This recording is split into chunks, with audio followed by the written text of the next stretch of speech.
بسم اللہ الرحمن الرحیم۔ السلام علیکم عزیز طلباء، میں آصف رائے۔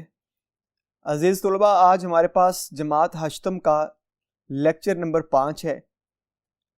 اس میں آج ہم نے سبق پڑھنا ہے ادب کی اہمیت۔ ادب کی اہمیت کے کچھ مشکل الفاظ کے معنی ہیں۔ ہمیں آج کے لیکچر میں فقط الفاظ معنی کو دیکھنا ہے، تو آئیے چلتے ہیں بورڈ کی جانب اور ان الفاظ کو دیکھتے ہیں۔ جی عزیز طلباء، اس وقت ہمارے پاس سبق موجود ہے ادب کی اہمیت۔ ادب کی اہمیت ہے لیکچر نمبر 5 آج ہمارے پاس مشکل الفاظ کے معنی موجود ہیں۔ آپ سے گزارش اتنی ہے، آپ اپنی کتاب نکالیے گا، ٹیکسٹ بک، اور سبق نکالیے گا ادب کی اہمیت۔ میں نے صفحہ نمبر بھی لکھ دیا ہے ساتھ ساتھ، تاکہ آپ کو ڈھونڈنے میں مشکل نہ ہو۔ ہمارے پاس جو آج صفحہ نمبر ہے وہ ہے 85، یعنی 85 صفحہ نمبر ہے۔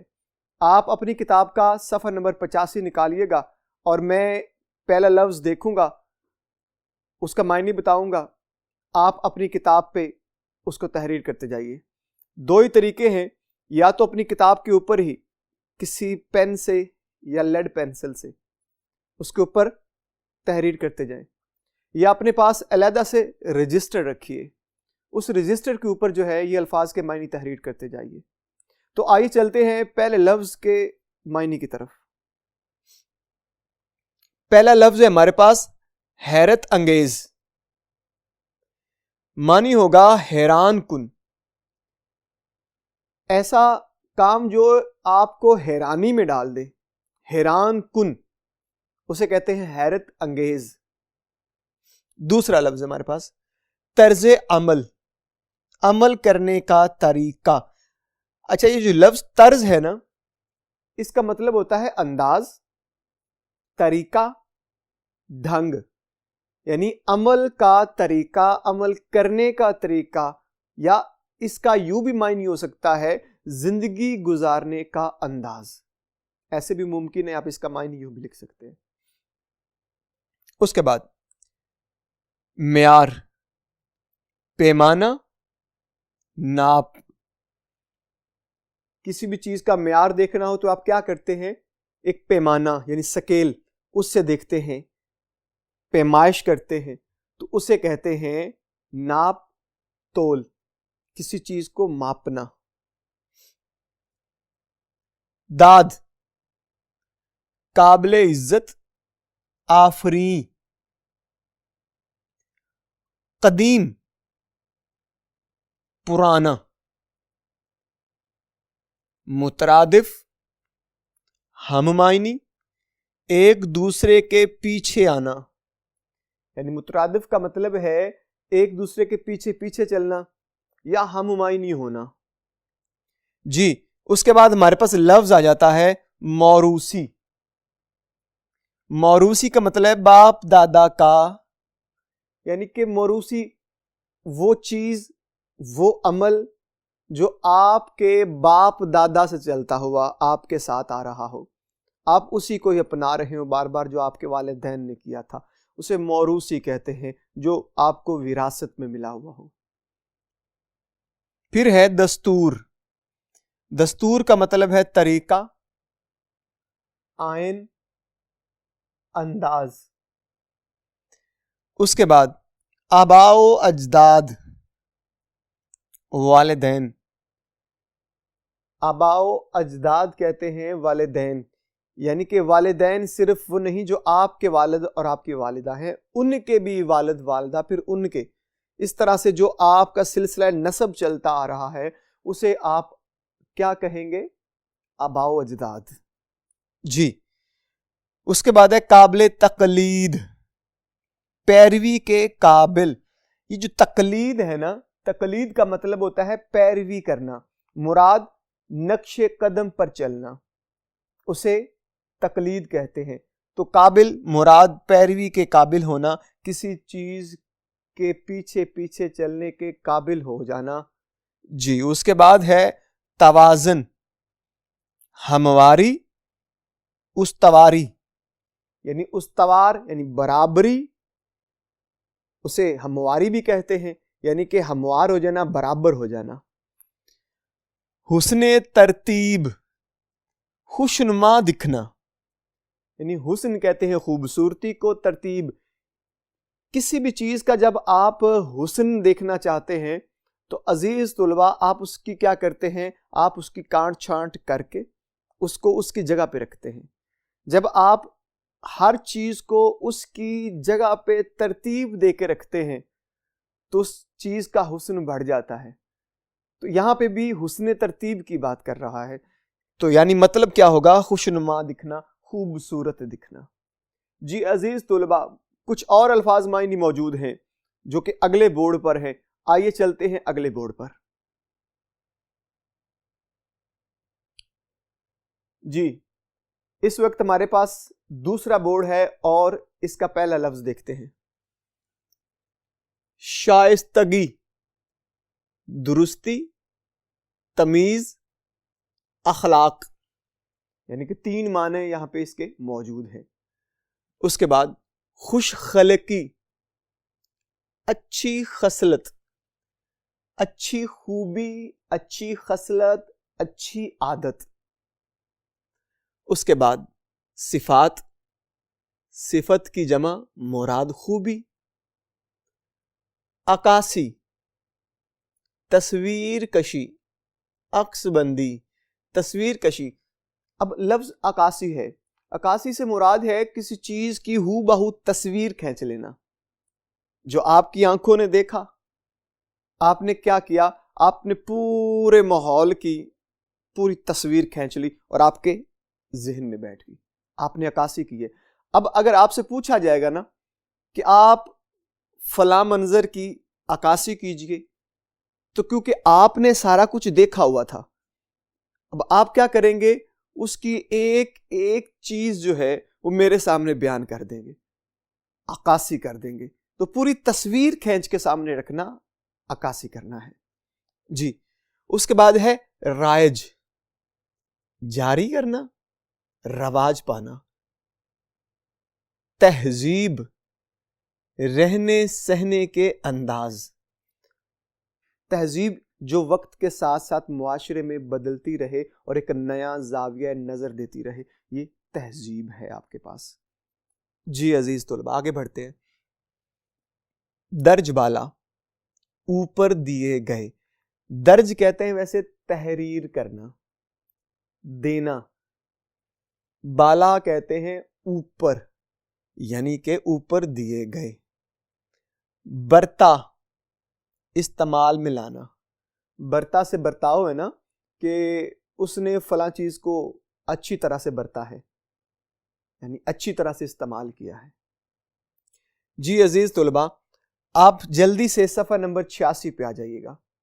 آپ کا صفحہ نمبر 86 ہے اور اس کے الفاظ معنی موجود ہیں۔ تکریم، عزت والا یا عزت کرنا۔ وابستہ، منسلک، جڑا ہوا۔ اکتاہٹ، بیزاری۔ بیزاری کا مطلب اکتا جانا، تنگ آ جانا کسی بھی چیز سے۔ ادب، عادات و مذاق کا اعلیٰ معیار، اسے ادب کہتے ہیں۔ ویسے تو ادب کی بڑی لمبی چوڑی جو ہے وہ تعریف ہے، لیکن ہم بڑا سادہ سا اس کا معنی دیکھ رہے ہیں کہ عادات و مذاق کا اعلیٰ معیار ادب کہلاتا ہے۔ متن، درمیان، وسط۔ جغرافیائی، زمین کا علم۔ جغرافیائی یعنی جیوگرافی سے ہے، یعنی کہ زمین کی پیمائش کرنا، یعنی مشرق سے مغرب، شمال سے جنوب، ساری پیمائش جو ہے یہ جغرافیہ ہے۔ اور حقیقت میں یہ بہت بڑا علم ہے جو زمین، نباتات، حیوانات، ان کے متعلق ہمیں جو ہے وہ علم فراہم کرتا ہے۔ اس علم کو کیا کہتے ہیں؟ زمین کا علم۔ جی اس کے بعد ہمارے پاس لفظ آ جاتا ہے نفسیاتی۔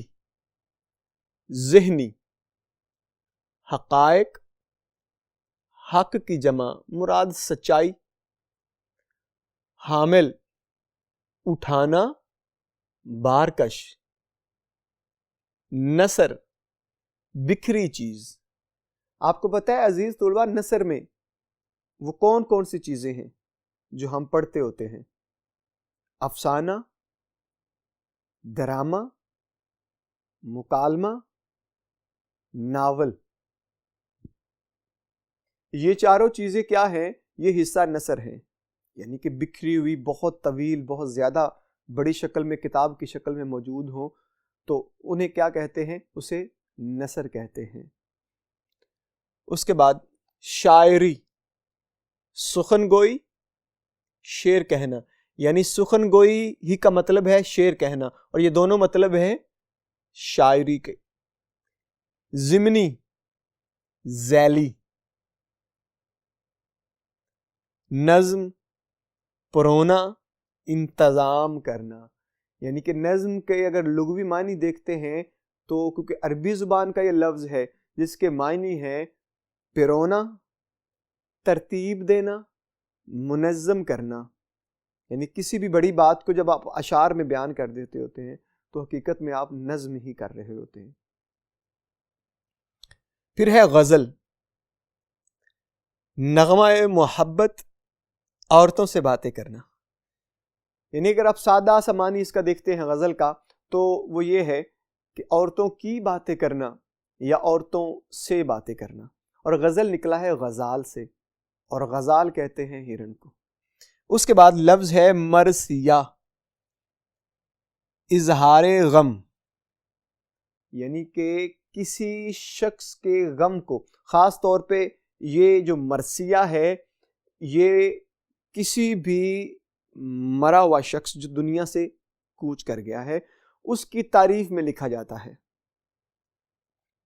رباعی، 4 اجزاء والا، ربا سے ہے یہ لفظ، ربا کہتے ہیں 4 کو عربی میں، اور اسی سے رباعی ہے جس کا مطلب ہے 4 اجزاء والا۔ افسانہ، داستان، قصہ، ناول، طویل افسانہ۔ عزیز طلباء، افسانہ اور ناول ان دونوں میں فرق ہے۔ افسانہ چھوٹی سی کہانی ہے لیکن ناول طویل کہانی ہے، تو اس لیے ان دونوں کا آپ خیال رکھیے گا کہ افسانہ اور ناول ایک نہیں ہے، مختلف ہیں۔ جی عزیز طلباء، ہمارے پاس کچھ اور بھی الفاظ معنی موجود ہیں تو انہیں ہم اگلے بورڈ پہ جا کے حل کرتے ہیں، تو آئیے چلتے ہیں اگلے بورڈ پر۔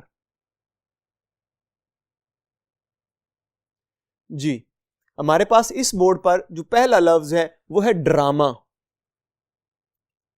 ایسا قصہ جو اسٹیج پر اداکاری کے لیے لکھا جائے۔ آپ اکثر دیکھتے ہیں کہ ڈرامہ ایک فرضی ایک کہانی بنائی جاتی ہے اور اس کو چند کردار دیے جاتے ہیں اور وہ کیا کرتے ہیں، وہ ایک سٹیج پہ آتے ہیں، جیسے میں یہاں پہ کھڑا ہوں، میرے سامنے بہت سے لوگ بیٹھے ہوئے ہیں، تو جو لکھا ہوا ڈرامہ ہے وہ 2 4 10 جتنے لوگ بھی اس کے اندر شامل ہوں گے وہ آئیں گے سٹیج پر اور آ کے اپنا اپنا کردار بیان کریں گے، تو حقیقت میں وہ ڈرامہ پیش کر رہے ہیں۔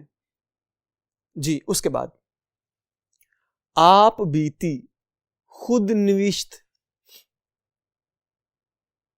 آپ بیتی خود نوشت، یعنی کہ جو آپ کے اوپر گزری ہے، یعنی کہ آپ کے جو گزرے ہوئے حالات ہیں آپ نے ان میں کیا کیا کچھ دیکھا، کتنی مصیبتیں آئیں، کتنی پریشانیاں آئیں، کتنے آپ خوش اخلاق تھے، کتنے آپ برے تھے، وہ ساری باتیں جو ہیں جو آپ کے اوپر گزر گئی ہیں وہ ساری کی ساری ماضی میں ہے اور وہ آپ کی آپ بیتی ہے۔ آسودگی، راحت، سکون، روزمرہ، روزانہ، روز کے جو معاملات ہیں انہی کو وہ روزمرہ کہتا ہے۔ اصناف، صنف کی جمع مراد اقسام ہے، یعنی اصناف کا مطلب کیا ہے؟ اقسام، اور اصناف صنف کی جمع ہے۔ منکشف کھلا ہوا، آشکار